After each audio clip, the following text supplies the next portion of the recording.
Today we'll hear from Terry Hazen of the Earth Sciences Division, who is a leading authority on bioremediation, which uses biological processes to clean up toxic and non-toxic compounds.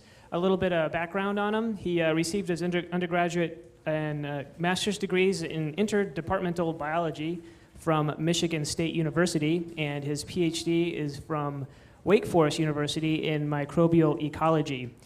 In 1998, Terry joined the lab's Earth Sciences Division as head of the ecology department and lead scientist for the environmental remediation technology program. And in 1999, he was appointed as head of the Center for Environmental Biotechnology. Later, in 2002, he founded and became co-director of the Virtual Institute for Microbial Stress and Survival. And in 2006, he was named a DOE Biological Environmental Research Distinguished Scientist, and one of the only remediation scientists involved in that honor. He also recently, on a separate track, and a very interesting track, he also recently organized a conference held at Berkeley Lab that was attended by 55 state and federal judges. And the conference was designed to give the judges an orientation to the emerging fields of nanotechnology and synthetic biology and biotechnology, and enhance their ability to preside over increasingly complex cases. So that's kind of an emerging trend. They have to handle very complex cases, and they have to get sort of up to speed on scientific terms. Today, he will discuss when it's best to resort to engineered bioremediation of contaminated sites, and when it's best to rely on natural attenuation. Recent advances in systems biology and synthetic biology have greatly broadened the potential applications for bioremediation. However, at the same time, scientists' knowledge of various biogeochemical processes have advanced to such an extent that they can better gauge how quickly contaminants can attenuate or be cleaned up on their own. So there's kind of a give and take. After his lecture, as usual, we'll have time for questions from the audience. Please wait for a microphone, and we'll get you a microphone as quickly as possible because we are taping this. And please join me in welcoming Terry.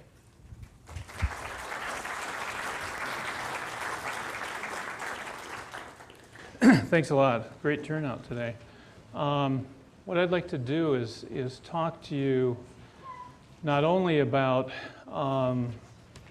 potentially what environmental biotechnology can do to help us, but in what you don't hear quite often is things that happen that suggest we could do it better, or we may have done it wrong. So let me give you some of those examples and some actual case studies. First of all, the problem. 73 million US citizens live within 4 miles of a Superfund site. This is our worst toxic waste sites, okay? And these are the ones that are going to require immediate cleanup. They have multiple risk factors associated with them, et cetera. In fact, 4 million US citizens live within 1 mile of a Superfund site, and we actually have several Superfund sites in the Bay Area here. The sources for these contaminations are a myriad, and in fact, you can see in this cartoon basically gas tanks, leachate from landfills, refuge, sludge applications, desiccation, which allows material to get into the subsurface in direct injection, seepage basins, tanks leaking, sewer lines, and of course this includes things like chlorinated solvents, oil, MTBE, this oxidizing agent that we find in gasoline.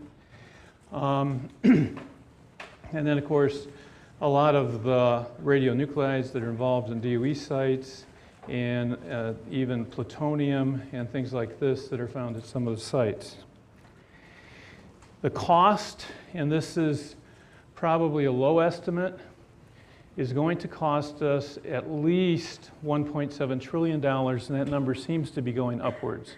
Especially now as we're finding that concentrations of some chemicals, even areas that we've cleaned up, can basically affect endocrine systems at parts per trillion concentrations. So they're endocrine disruptors. They can cause children to have sexual characteristics when they're only 2 years old, 3 years old. They're contaminated milk, water, etc. And there's a lot of potential for this to be the next environmental nightmare.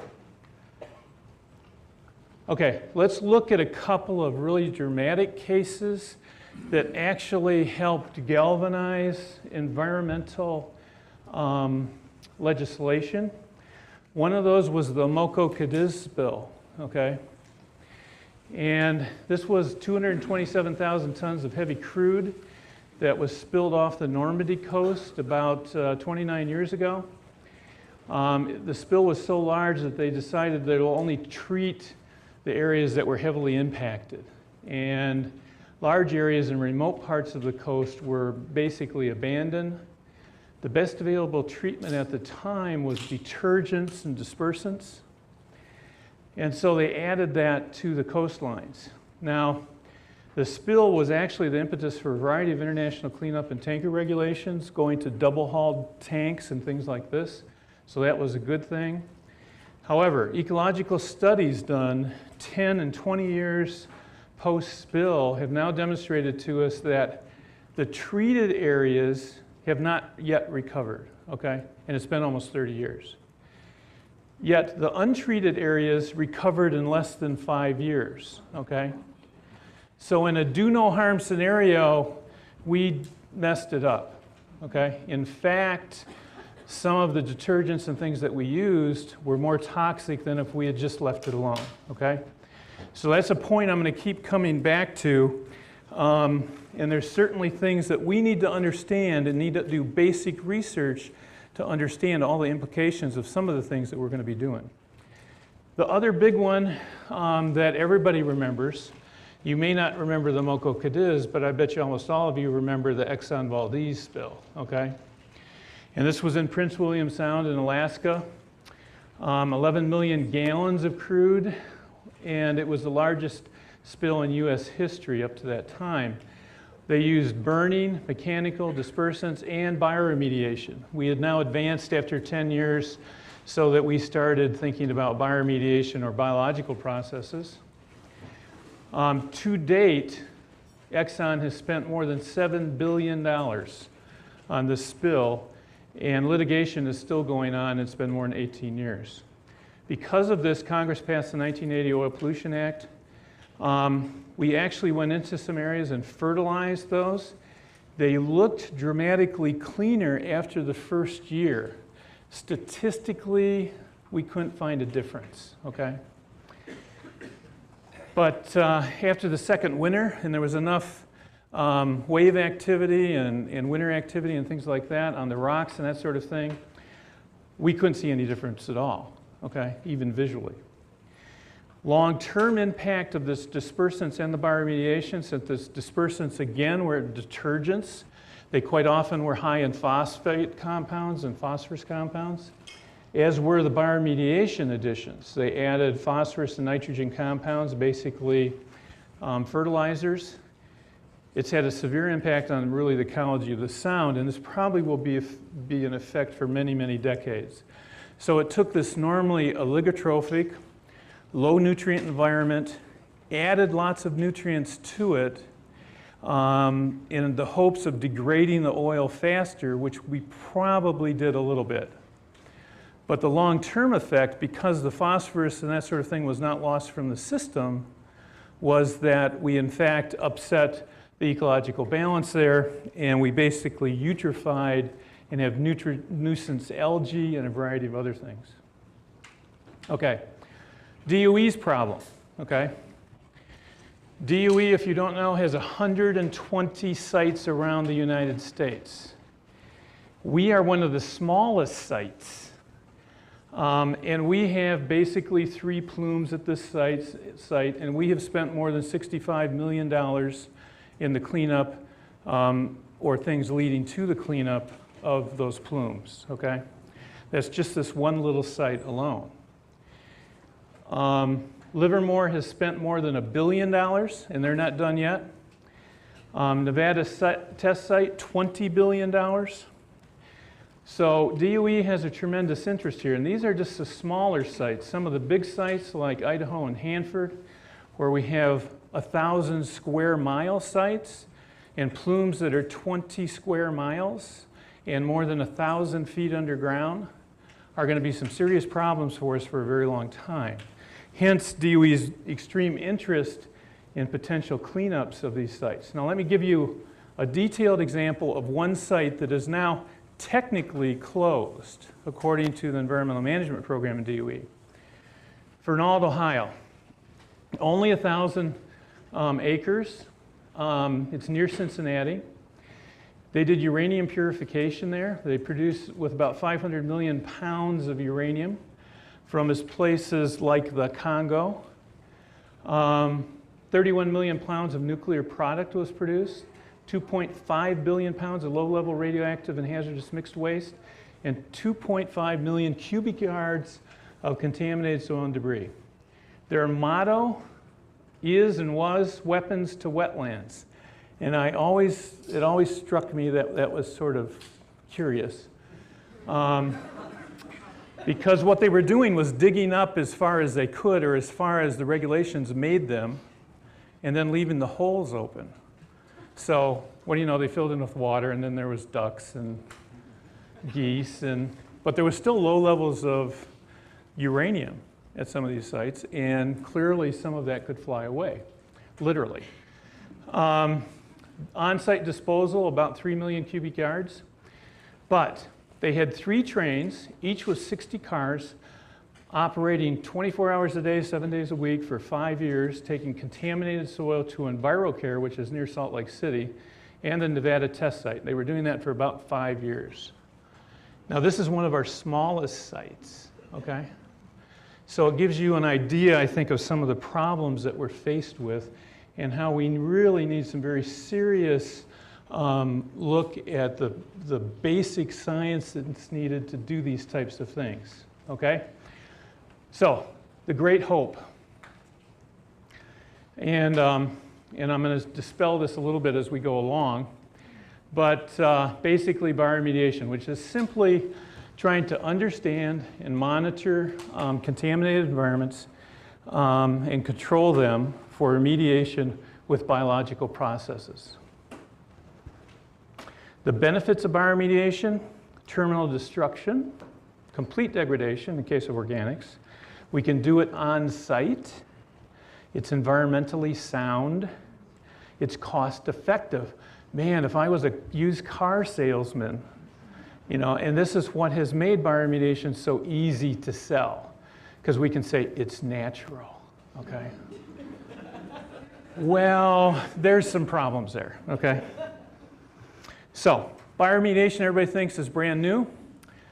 And actually, the first time I can find it mentioned in the scientific literature at all, by doing a search of Web of Science, Scientific Citation Index, and searching abstracts, titles, and keywords. First time it's ever mentioned is 1987. That's why people think it's fairly new.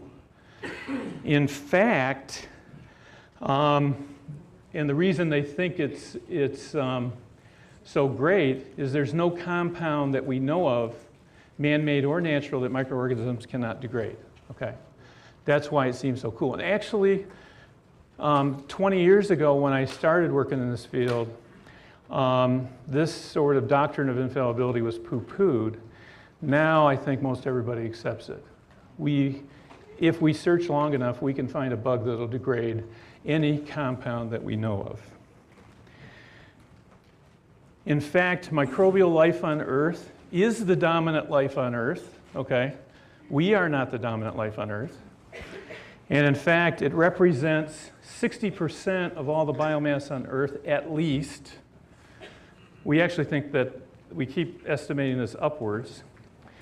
60 to 100% more carbon than all plants combined. Nitrogen and phosphorus 10 times more than all plants. At least 10 to the 5th or 10 to the 7th species, and that number keeps going up also. Bacteria are capable of 4 simultaneous mutations in every gene in less than an hour. They can divide in less than 20 minutes, okay? The human body itself, each one of you, contains more bacterial cells than you do human cells, okay? And in fact, you have about 5,000 to 10,000 species in your body right now, okay? So the argument might be is that you're basically a microbe that's living on a human, okay? And in fact, microbial evolution on Earth, our best estimate, it's more than 3.7 billion years, okay? Microbial growth capabilities. Now, please notice, I'm going to tell you conditions where microbes can grow, not where they can survive. The conditions where they can survive are actually much larger than that, okay? Or much greater. In fact, temperature, negative 12 degrees C. They can grow. 104 degrees C. They can grow at these temperatures, okay? Even at 1,000 atmospheres. Redox potentials, negative 400 at a pH 8 to plus 850 at pH 3. pHs, basically 0, okay? Thiobacillus. And we even found whole communities that have developed around these extremely low pHs. And we have found organisms that are growing at pHs greater than 13.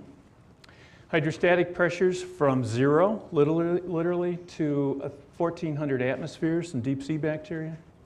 Salinities from double distilled water to saturated brines, totally saturated. Just a little bit of water is all they need.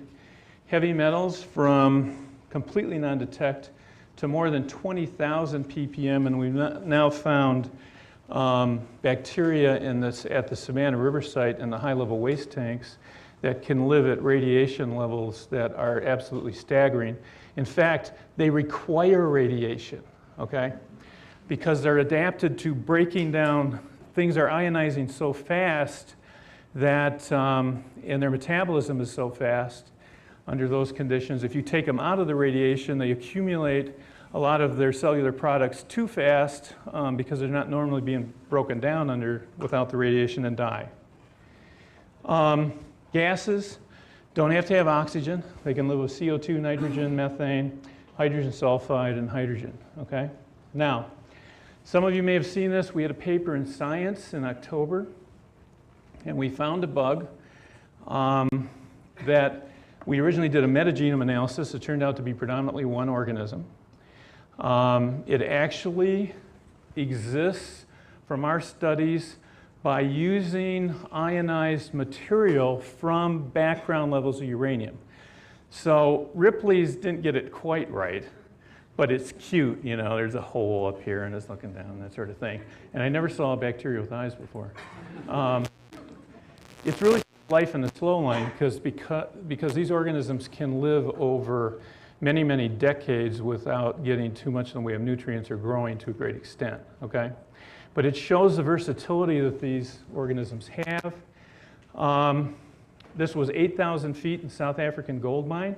And you may have seen last week, we also, and this is me down at the Homestake mine in South Dakota at 8,000 feet.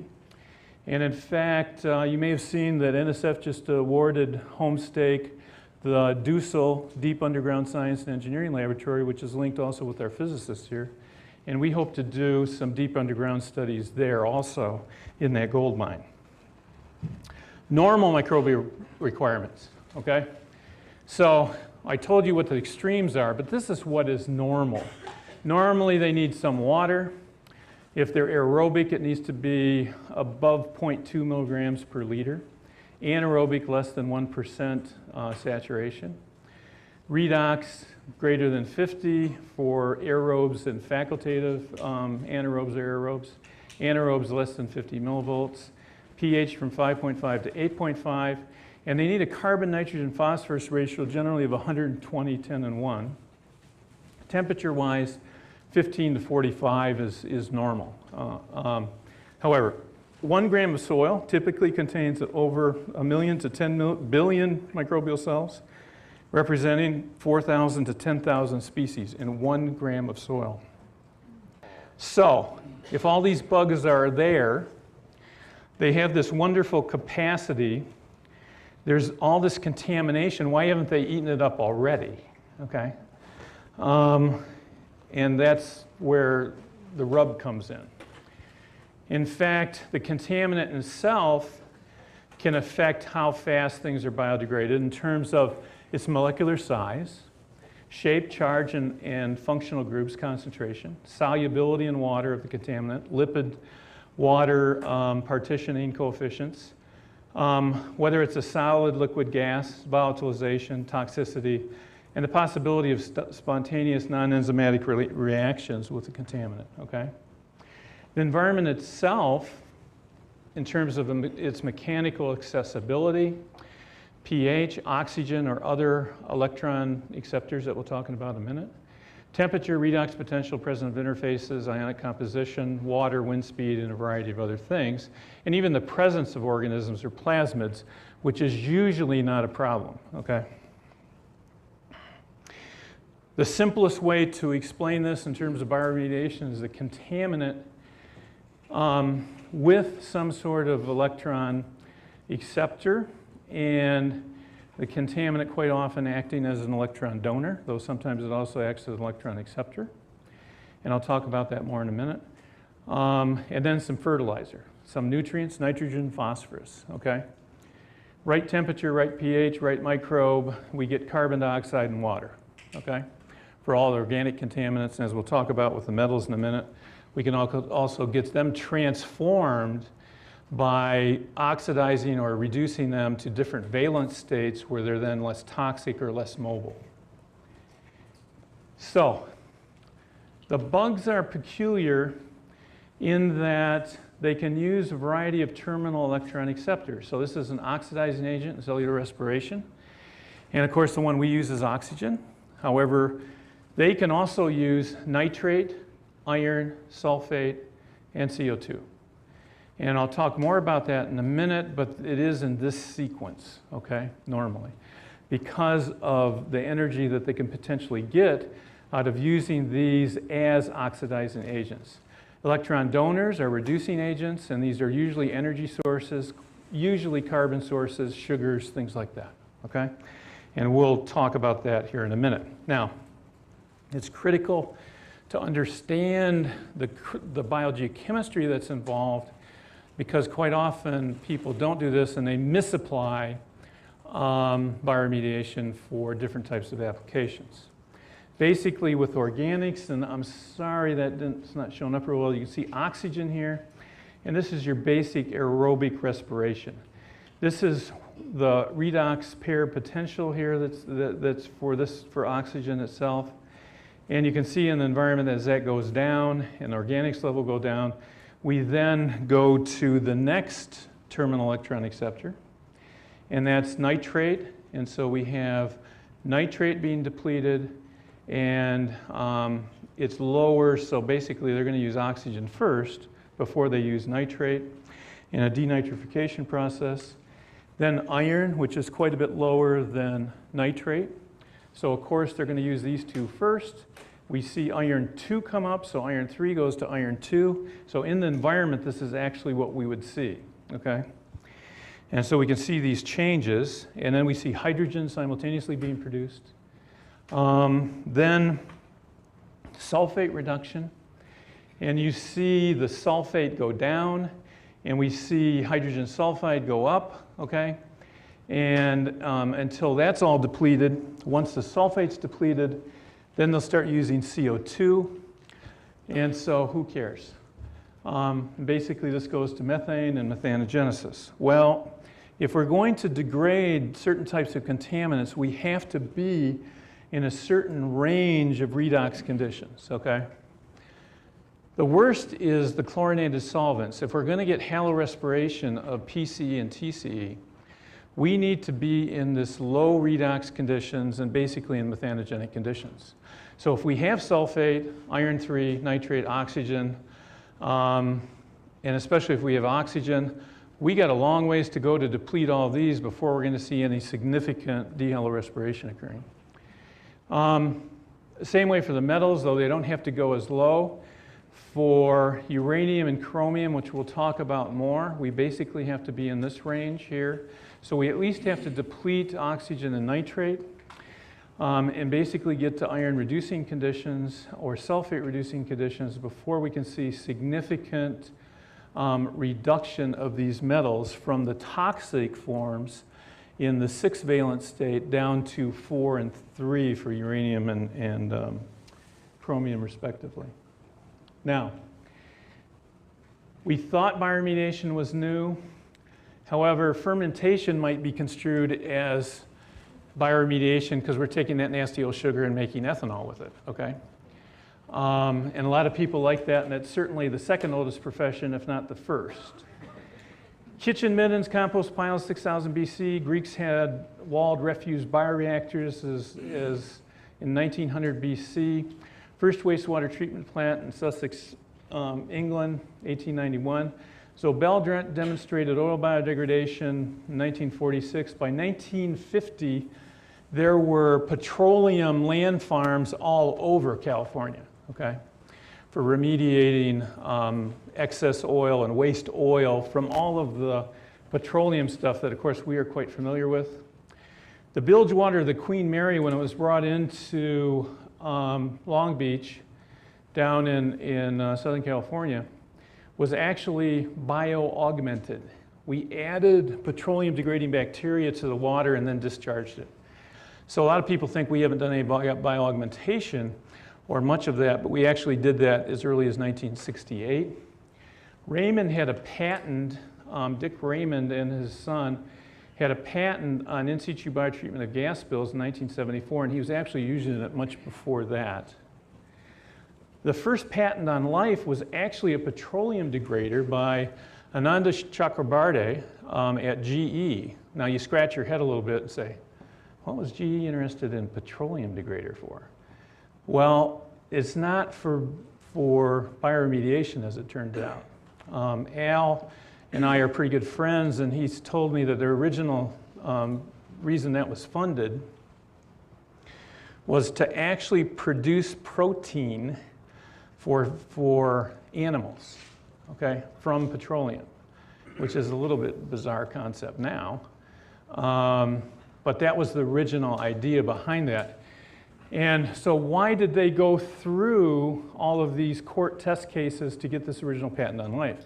Well, as it turned out, GE had this tremendous problem in the Hudson River with PCBs. And they were investing a lot of money in genetically engineering bacteria to degrade PCBs at their Schenectady lab in New York. And they didn't want to expose their intellectual property on that, so they basically decided to go with something that they knew wasn't really worth anything, okay?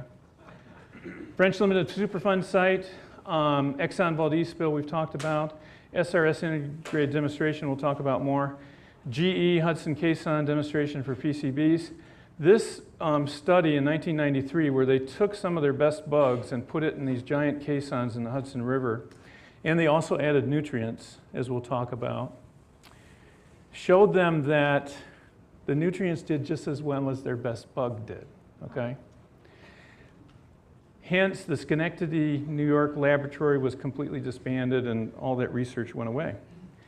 UT and Oak Ridge actually did lysimeter tests with a genetically modified organism in 1997 and 1999. We also released at the oyster site some adhesionless strains. So what is bioremediation? There's a variety of different techniques, including liquids, where we use bioreactors at the surface. We can use infiltration galleries, bioventing. We'll show you some of that, examples of that. We can inject nutrients, microbes. We can extract the water, vice versa with the gas. So we can bring the gas to the surface, treat it in a gas phase bioreactor. We can excavate the soil and use biopiles. And we can do fire remediation too. Intrinsic bioremediation. This is where we want to go. So in fact, if we know enough about the environment, we can do unmanipulated, unstimulated, unenhanced biological remediation of an environment and just monitor it and predict what's going to happen. So for example, Lots of things to be excreted by the plant in this little solar-powered nutrient pump here. Lots of bacteria and things like that down here, so we actually get quite a bit of biodegradation, especially of chlorinated solvents, around the roots of plants and that sort of thing, and we've known about that for quite a while, okay? So there is a lot of potential for this type of work. Land farming is the simplest thing, and basically we have set up facilities where we take oil-contaminated soil, spread it out, rototill it, and add some fertilizer. We can also just directly inject gas underground, basically just air, or apply a vacuum and draw some air through the ground and get biodegradation. This shows degradation rates in total petroleum hydrocarbons per kilogram soil per day, okay? So these are pretty fast rates. And obviously we're getting almost an order of magnitude better with a prepared bed because we can control that environment a lot better rather than doing the in situ sorts of injections, okay?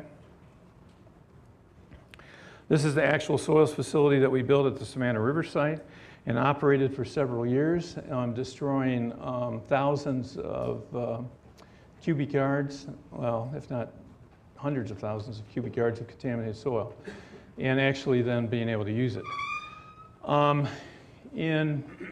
Soon after the Poland was no longer part of the Soviet bloc, DOE asked me to go over to Poland and do a demonstration at a petroleum refinery.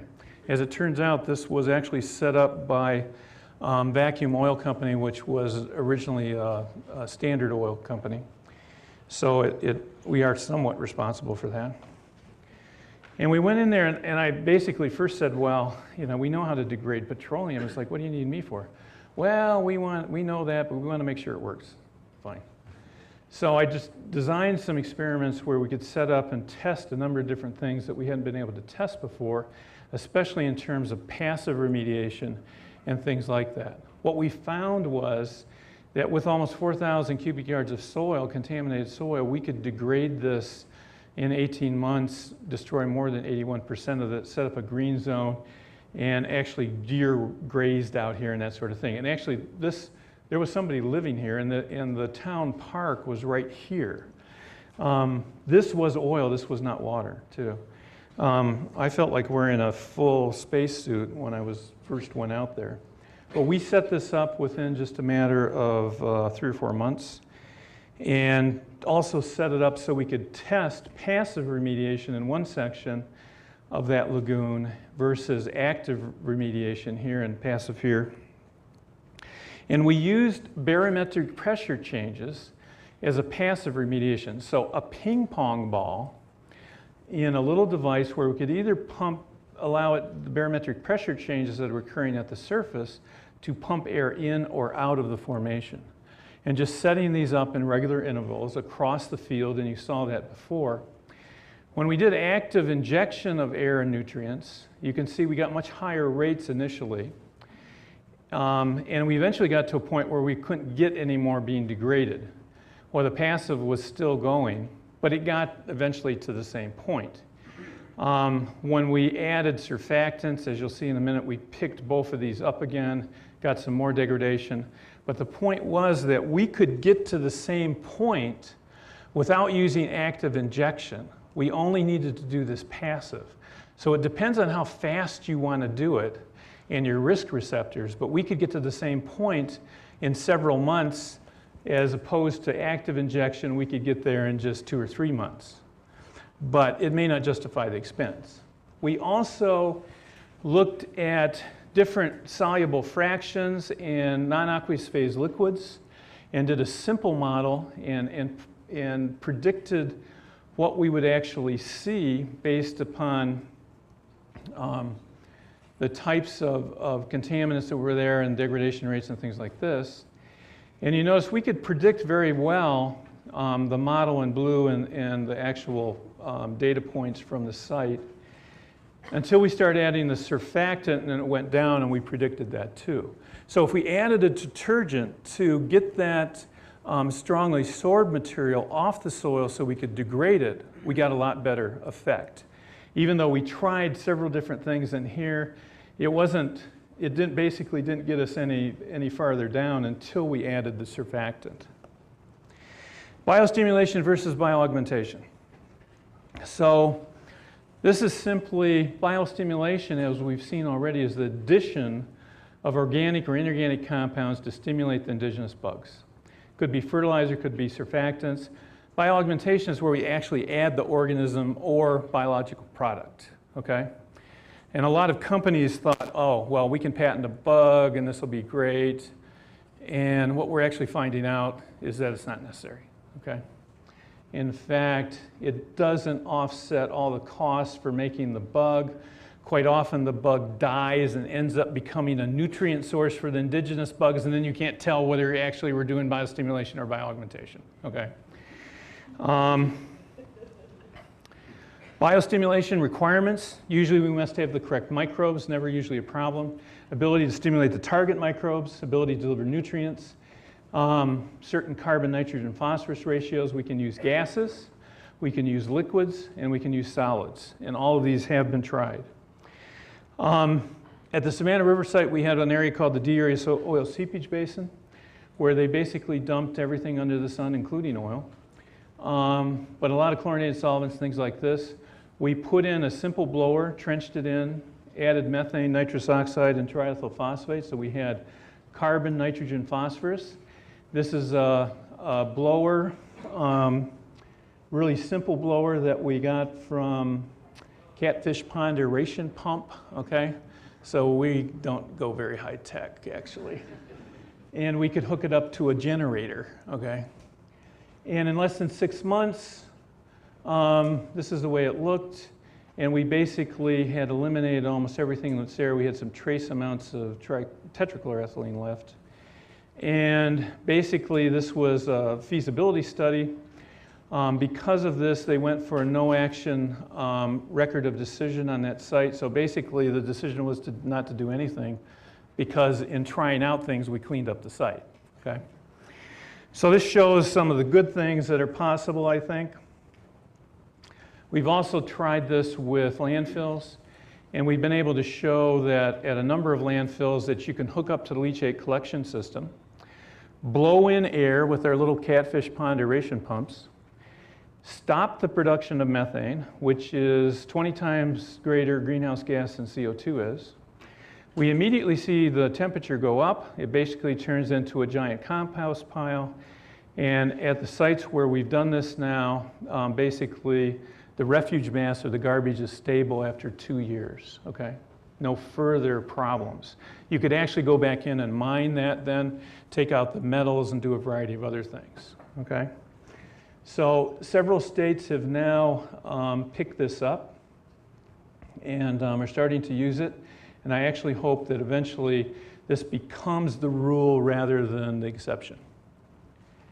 Now, let me show you an example of injecting in a deep subsurface at DOE's Savannah River site. For size perspective, you can see this guy, and that little man is supposed to be 6 feet tall. This is actual data from the site. This is the groundwater table. So we're showing the clipping area. This is clay lenses that are in that site.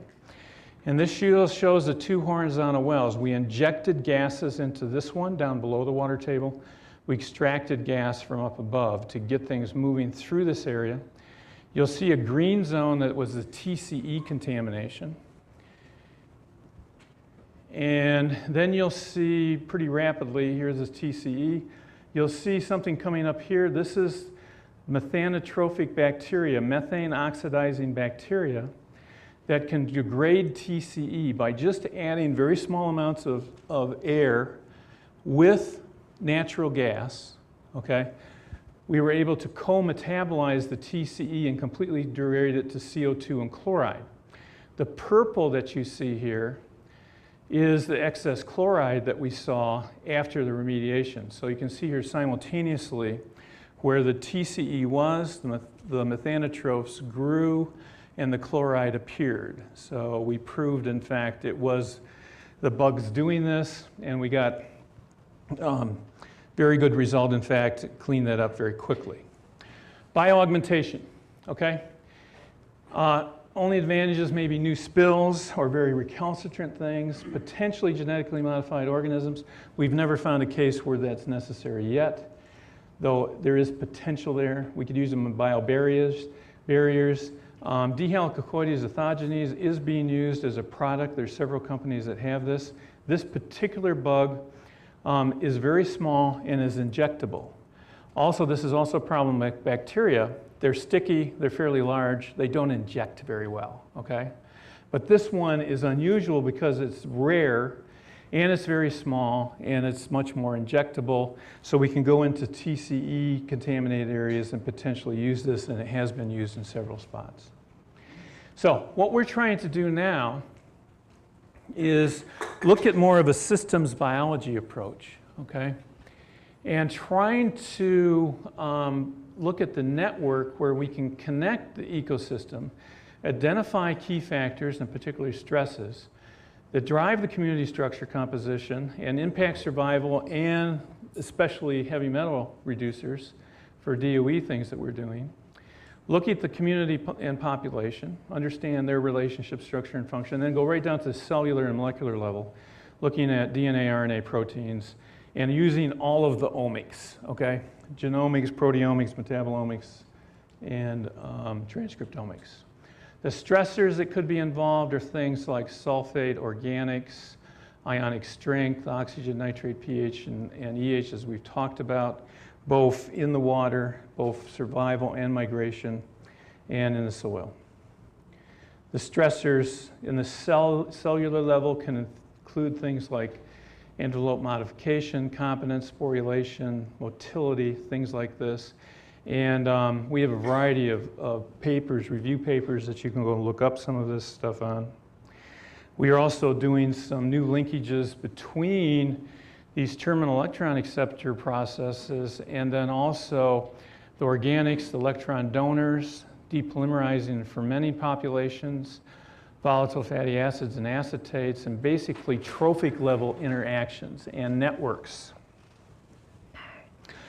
A lot of the problem with these sites is both biotic and abiotic in terms of sorption, oxidation reduction reactions, complexation, that sort of thing.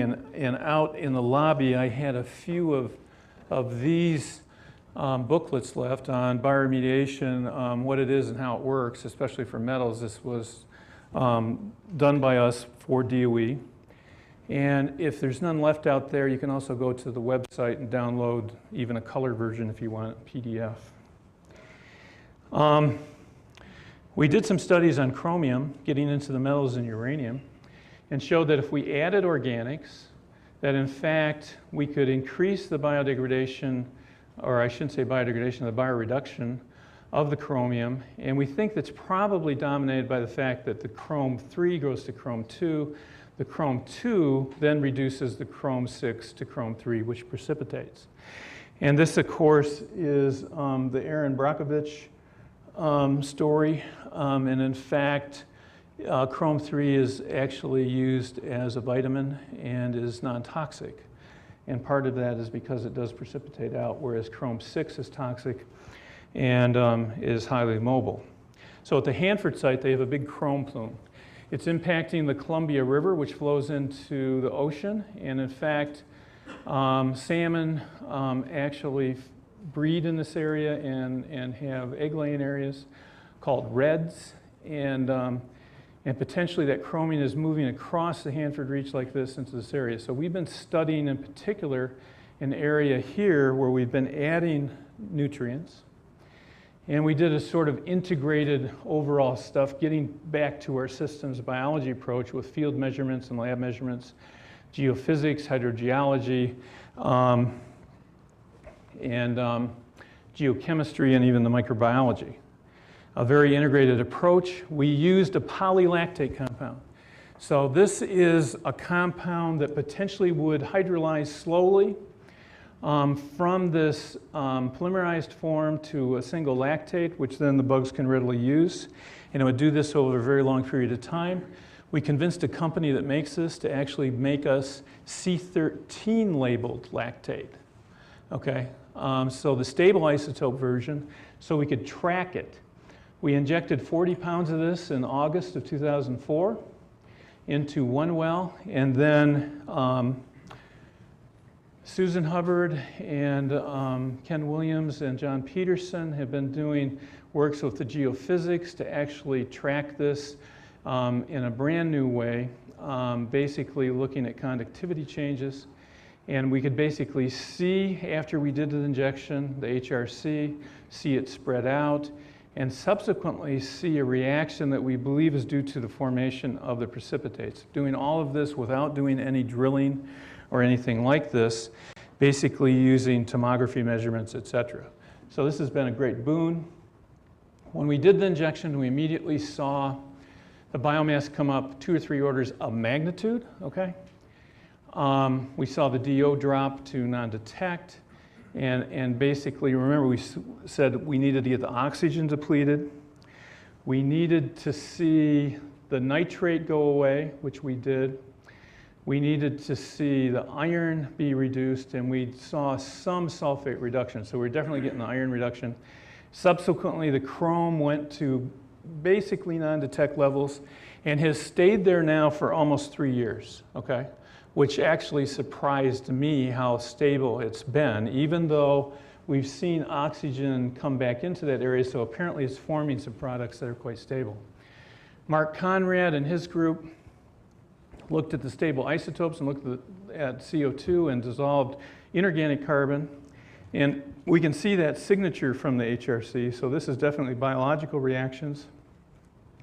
And we see that it's long-term, and it's been going on now for a couple of years. And every time we pump on this area, we see some increase suggesting that there's more of that HRC compound still down there, and we can actually get some of it into circulation a little bit faster. We've also been using a new 16S microarray to look at the species here. This is something Gary Anderson's group has developed. And basically this has over 9,000 species on it. He has a new version coming out that has even more, and more than 2 million probes on it. With this, we can look at specific species that are present. And then on a gross level on the chip, and it's only the size of a quarter, we can see the change from injection day to 30 days later. So great increase in microbial diversity that's there, and particular species that we know are involved with iron reduction, Geobacter metalloreducens, dechlorination, sulfate reduction, and oil degradation. We can even see how they group together and see particular hierarchies and things like that.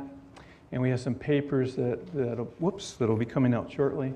We can also take the C13, and Mark Conrad has also looked at the lipids that are in the cell wall that we isolate from this, not culturing anything.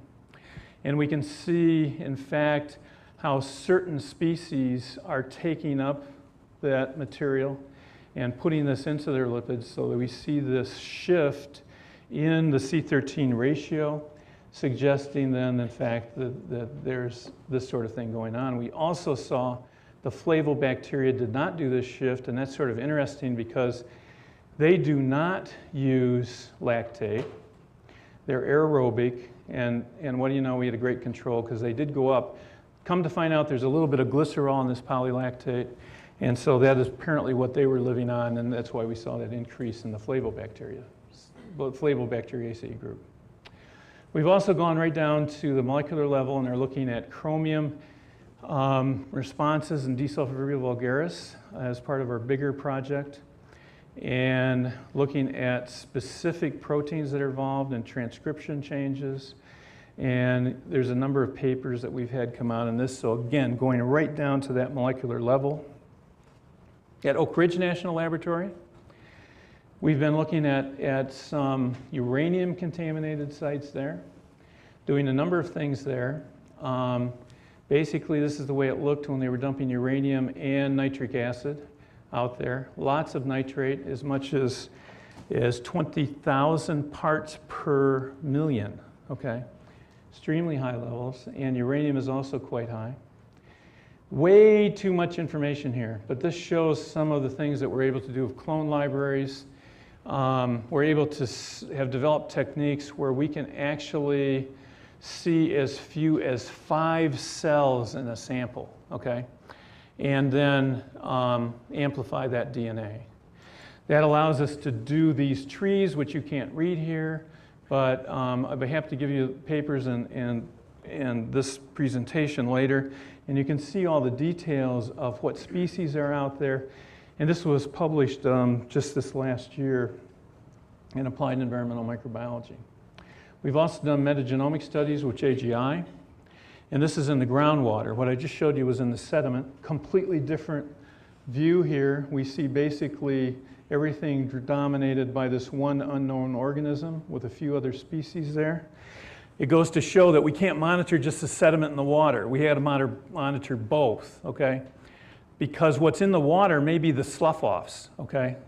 Not what's attached in the sediment community.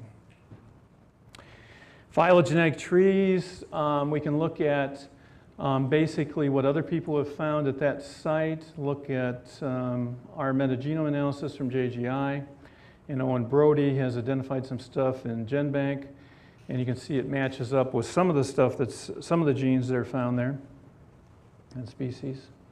The chip also shows some problems, okay? The metagenomic and clone libraries are dominated by the dominant organism in the sample. They only show 6 to 20% or more of what is actually the phylochip sees. The phylochip sees everything, so it detects about 80% more.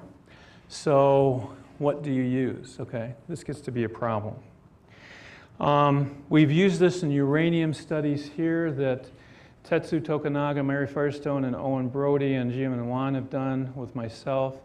And we've actually shown that if you add some to a soil column, get rid of the nitrate by adding enough organic, and we've added lactate and various other organics, you see the uranium 6 concentration go way down.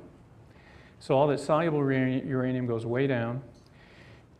And then about here, after 100 days or so, it gets to very low levels, and this is where most of the students would go home and write their thesis. But something happened here, okay? It reoxidized. Come to find out, this was a real process that we repeated, and it's due to anaerobic reoxidation, potentially carbonates being formed, that then can link up with the uranium-4 and reoxidize it back to uranium-6 and allow it to be released. Potential problem, okay? Not something DOE wanted to hear, okay? But there may be some other ways to control that, and we're looking at that now. This just gives you an idea of what we can do in terms of the phylochip again, and looking at what species are present, how that changed, and prove that in fact it wasn't due to a loss of a particular species.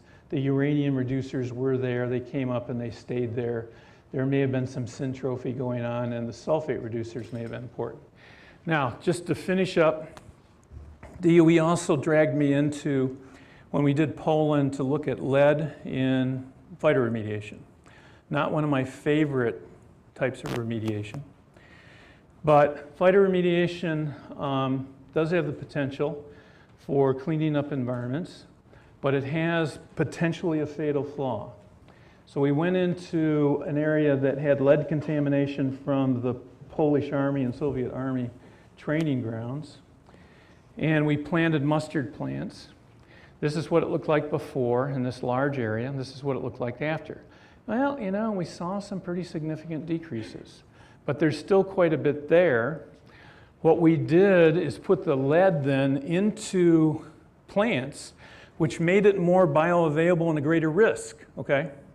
And then what do you do with the plants afterwards, okay? So you created a bigger plume. Maybe the best thing to do is to have left it alone, okay? And left it there, or use some sort of containment technique. Because then we didn't know what to do with the lead contaminated vegetation. And in fact, in the States, we have very few incinerators that will take either heavy metal or radionuclide contaminated material, and there's currently none functioning across the United States that will take that material. Phytoremediation sounds great. It's got a really significant fatal flaw. Okay, summary. Bioremediation holds the great promise for remediation of some of our worst problems. It certainly could be good, and I've showed you solvents, oil, lead, uranium, and chromium. Critical biogeochemical characteristics, sensitivity, specificity, quantification, sorption, reoxidation, etc. That's the bad, okay? These are really critical things. Phytoremediation, looking at life cycle costs and all risk involved, especially as fatal flaws. That's sort of the ugly, okay, part of the whole thing. Biomobilization, or getting that material out, and a systems biology approach may be one of the only ways that we can really enable sustainable environmental biotechnology applications, okay? To that end, the Virtual Institute for Microbial Stress and Survival, we're doing environmental monitoring, microbial isolation, in situ physiology, imaging, DNA microarrays, proteomics, metabolomics, comparative genomics, pathway inferences and models, pathway models, finally cell and environmental models, and linking that back to the environment and seeing where we can go with that and make really biosustainable types of applications. Understand the mechanisms, elucidate how we can carry out mission critical processes, in this case environmental bioremediation. This clearly was not done just by me. Lots of people involved, lots of different agencies, DOE Genomics GTL, Environmental Remediation Sciences Program, and NASA. This is just some of the institutions involved. And I'll stop there, sorry I'm running a little bit long.